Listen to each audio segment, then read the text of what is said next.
Ассалаумағалейкум. Білім School TV арнасында басты жаңалықтар. Назарларыңызға мектебіміздің ең соңғы маңызды ақпараттарын ұсынамыз. Студияда мен Нұрқұспан Али және әріптесім Әбдікеш Алихан. Армысыздар, алдымен хабарымыздың әлқисасы. Білім инновация лицейінің олимпиада жетістіктерінің сыры неде? Басқа мектептермен бөлісе ме, әлде құпия болып қала ма? Робототехника болашақтың инженериясы. Қарағанды облысы бұл салада да көш бастап келеді. Ұстаздардың шетелде білімдерін шыңдауына да мүмкіндіктер жасалады. Жуырда мектептерде нейротехнология клубтары ашылмақ. Білім Ньюс мектептің робототехника зертханасында болды. 14 ақпанды оқушылар елден ерекше дүбірлетіп тойлады. Тіпті мектеп әкімшілігі де барынша қолдау көрсеткен, дейді мерекеде болған біздің тілші. Мемлекеттік тілдің қолдану аясын кеңейтуді мақсат еткен олимпиаданың облыстық кезеңі өтті. Жарқын болашақтың жастармен тілдескен тілшіміз тарқатып айтады. Дарынды балалар білім додасының артынан қуып, спортқа уақыт таба ма? Сұрақтың жауабын спорт жаңалықтарынан білесіз. Бұдан өзге студия қонағы және бук эксперт Айдар бар. Бұл басты жаңалықтар. Бізбен бірге болыңыз. Ақпан айында білім ордамыз әртүрлі тақырыптар бойынша тәжірибе алмасу алаңына айналды. Солардың бірі облыстық білім басқармасы және Сарыарқа дарыны орталығының ұйымдастыруымен оқушыларды олимпиадаға дайындаудың тиімді жолдары атты облыстық семинар өтті. Жиынға аудан, қалалық білім бөлімдері әдіскерлері мен мектеп әкімшіліктері қатысты. Толығырақ Жарылғапов Әлібектің репортажынан көреміз. Семинар барысында облыстық олимпиадада әділ қазылық еткен жоғары оқу орындарының мамандары олимпиада барысында кездескен біршама проблемалық мәселелермен бөлісіп, оларды жою жөнінде өз ұсыныстарын білдірді. Сонымен бірге мамандар оқушылары олимпиадаға дайындауды тиімді әдіс тәсілдерімен бөлісті. Кейін семинарға қатысушылар бірнеше сабақтарға қатысып, дайындық бөлмелерімен танысып пікір алмасты.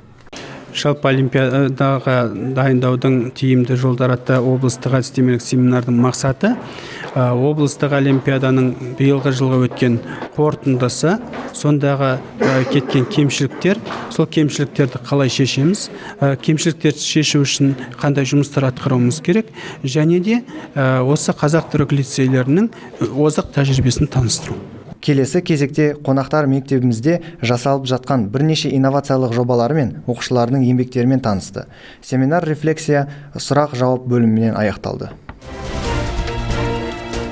Қарағанды облыстық оқу-әдістемелік орталығы мәңгілік ел жалпыұлттық идеясын жүзеге асыру бойынша ең үздік жоба облыстық байқауын ұйымдастырды.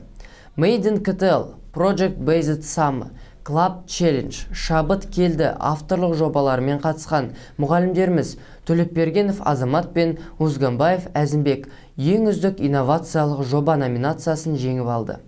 Ұстаздарымызды жеңістерімен құттықтаймыз. Еліміздің әр қиырынан жиылған дарынды жастар Астана қаласында білім инновация қорының ұйымдастыруымен өткен Қазақстан Robotics Challenge сайысында бақ сынасты. Дүбірлі додаға біздің де мектебімізден 4 команда қатысты.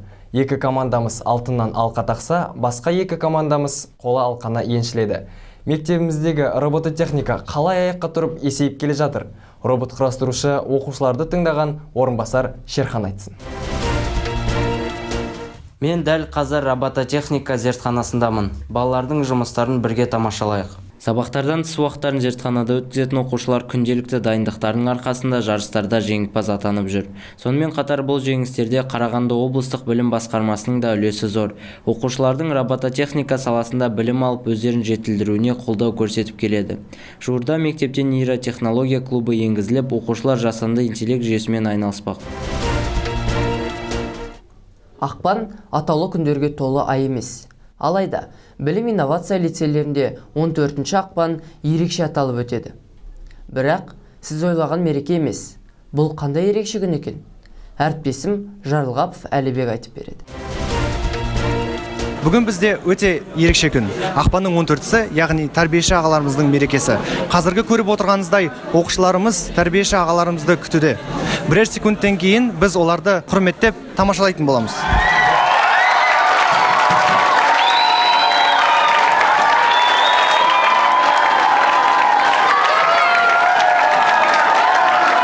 Оқушылар күні бойы өздеріне жан-жақты тәрбие беріп, дұрыс жол көрсетіп жүрген тәрбиешілер қауымына алғыстарын және жүрек жарды лебіздерін білдіріп жатты. Мектеп парламентінің бастамасымен барлық сыныптар бір ұжым болып, тәрбиеші ағаларға жоғары деңгейде концерттік кеш ұйымдастырды. Мектеп әкімшілігі және өзін-өзі басқару ұйымының президенттік құттықтау сөз сөйлеп, алғыстарын білдірді. Мерекелік күн тамаша өтіп, оқушылар да, келген қонақтар мен тәрбиешілер де жақсы әсер алды.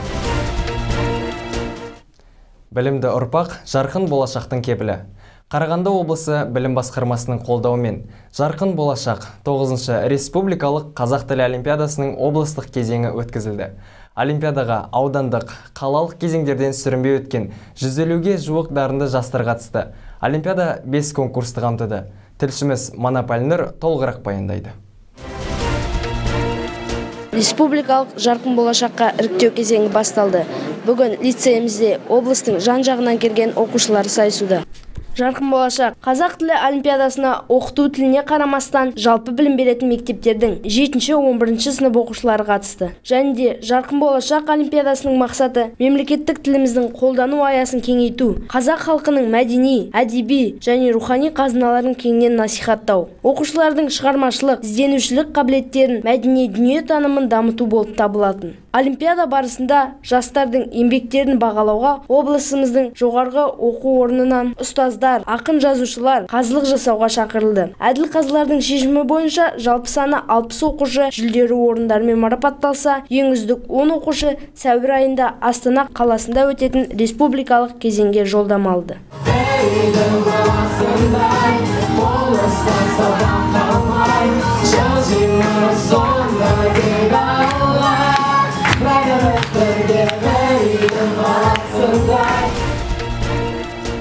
Редакциямызға түскен хаттар бойынша көпшілік көрермен арнамыздан кітап оқуға байланысты айдар сұраған болатын. Арнамыздан алыстамаңыздар. Сіздер үшін Book Experts айдары. Армысыздар, кітап десе ішкен асын жерге қоятын оқырман қауым. Осындай ерекше танымдық бағдарламаны сізге ұсынатын мен, Аманжол Нұртілеу. Кітап сүйерлер ай сайын өздеріне қатты ұнаған бір кітапты біздерге ұсынатын болады. Book Expert айдарының алғашқы қонағы нағыз кітап челленджер Көкшетау білім инновация лицейінің тәрбиесі меңгерушісі Ғани Нұрғожаев. Саламатсыздар ма, құрметті оқырмандар. Менің есімім Ғани Нұрғожаев. Мен сіздерге оқуға ұсынып отырған кітабым Creative Awareness, немесе ағылшынша оқуларыңыз келсе Creative Contest деп аталады. Бұл кітаптың авторлары Том Келли мен Дэвид Келли деген екі ағайынды кісі өздерінің өмірлік тәжірибелерін алып жазған. Бұл екі кісі Америкада бір мектеп ашып, сол жерге үлкен компаниялардың, фирмалардың, университет оқитын студенттердің шақырып, ол кісілерге семинар беріп, көптеген тәжірибелер жасаған.